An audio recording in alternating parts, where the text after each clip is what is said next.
नमस्कार, स्वागत है आपका आज की हमारी खास रिपोर्ट में। आज हम बात करेंगे नलवा विधानसभा क्षेत्र की।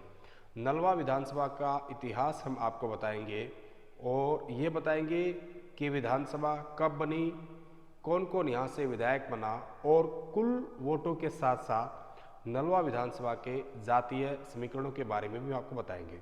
तो वहीं आगामी जो चुनाव होने हैं उनको लेकर यहाँ से कौन कौन संभावित उम्मीदवार जो है वो तैयारी कर रहे हैं और किस पार्टी से कौन कौन से उम्मीदवारों के बीच जो है वो मुकाबला हो सकता है, ये सारी की सारी जानकारी हम आपको देंगे। तो देखिए हमारी ये खास रिपोर्ट। नलवा विधानसभा क्षेत्र हिसार जिले का पार्ट होने के साथ साथ हिसार लोकसभा के अंतर्गत आती है।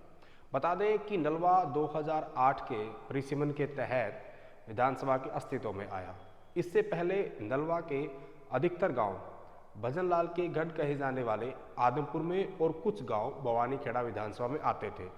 2009 में जब नलवा हलके में पहला चुनाव हुआ तब हजका से भजनलाल की पत्नी जसमा देवी उम्मीदवार थी और कांग्रेस की ओर से प्रोफेसर संपत सिंह उम्मीदवार थे। संपत सिंह ने जसमा देवी को करीब 11,000 वोटों से हराया, जो कि भजनलाल परिवार की राजनीतिक इतिहास से देखें तो बड़ी हार मानी गई।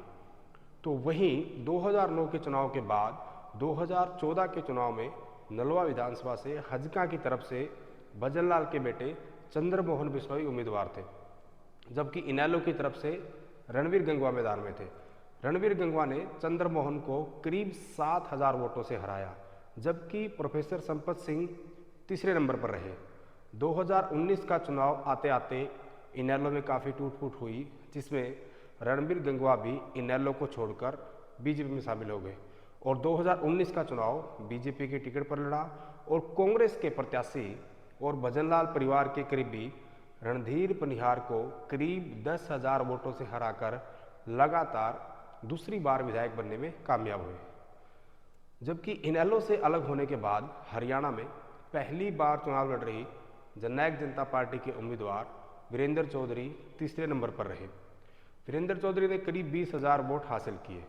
तो वहीं 6 बार के विधायक और कई बार मंत्री रहे प्रोफेसर संपत सिंह ने बीजेपी से टिकट कट जाने के चलते चुनाव ही नहीं लड़ा, जो कि प्रोफेसर संपत सिंह के राजनीतिक इतिहास की सबसे बड़ी भूल बनी। प्रोफेसर संपत सिंह अगर 2019 का चुनाव लड़ते तो परिणाम हो सकता है कुछ और देखने को मिलते। अब बात करते हैं वोटों की। नलवा विधानसभा में लगभग 1,80,000 वोट हैं, जिनमें से करीब 70,000 वोट जो है वो जाट समाज के हैं।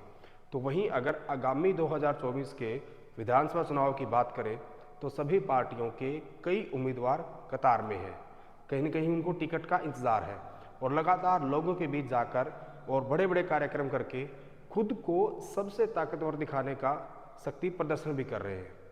तो वहीं मौजूदा विधायक रणबीर गंगवा की अगर बात करें तो दूसरी बार विधायक बनने के साथ साथ सरकार में डिप्टी स्पीकर भी है, जो कि प्रजापत समाज से आते हैं। पिछले दोनों चुनाव की बात करें तो अलग अलग पार्टियों से चुनाव लड़ने के बाद भी जातीय समीकरण रणबीर गंगवा के पक्ष में रहे। इस बार इस तरह की चर्चा भी सुनने को मिलती है कि इस बार रणबीर गंगवा को बीजेपी जो है वो बरवाला विधानसभा से चुनाव लड़वा सकती है। वहीं पिछले साल कुलदीप बिश्नोई के साथ कांग्रेस छोड़कर बीजेपी में आए रणधीर पनिहार भी खुद को बीजेपी का उम्मीदवार मान रहे हैं।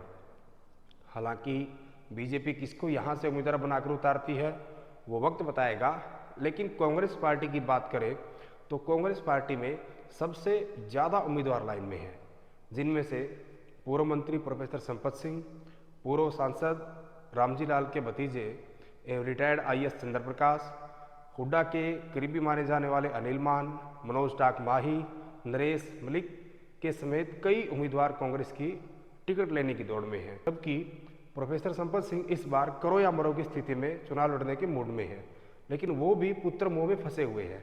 बाकी बड़े नेताओं की तरह उनका भी मन है कि वो अपने बेटे गौरव को टिकट दिलवाएं।